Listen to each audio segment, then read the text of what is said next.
Kinerja memutus perkara dan minutasi Mahkamah Agung untuk periode bulan Januari hingga Juni naik. Di tengah beban kerja yang meningkat, rasio produktivitas MA pun ikut meningkat, yakni 72,47% dibanding periode sebelumnya. Selama bulan Januari hingga Juni, Mahkamah Agung telah menangani perkara sebanyak 15.390 perkara.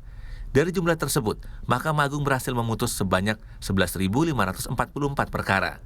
Di tengah beban kerja yang meningkat, kinerja Mahkamah Agung dalam memutus perkara naik 46,09% dan minutasi naik 39,02%. Di tengah adanya peningkatan beban kerja, ya, kinerja pada penanganan perkara di Mahkamah Agung pada semester pertama, yaitu dari bulan Januari sampai dengan bulan Juni tahun 2022 mengalami peningkatan yang signifikan.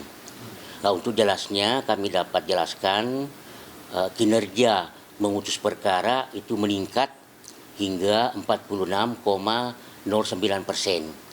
Nah, sedangkan kinerja minutasi juga meningkat mencapai 39,02%.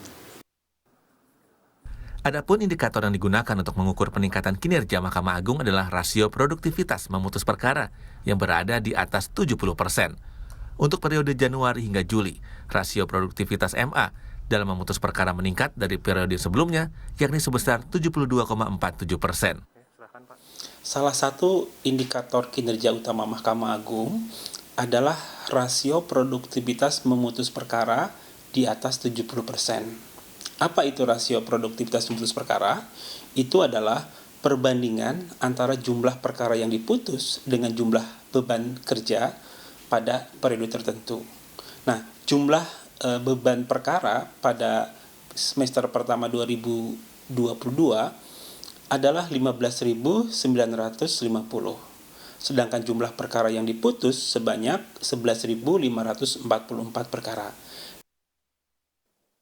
Mahkamah Agung telah melampaui target yang telah ditetapkan. Pada periode yang sama tahun 2021 lalu, Mahkamah Agung memproses 10.884 perkara. Tim Liputan Kompas TV Jakarta.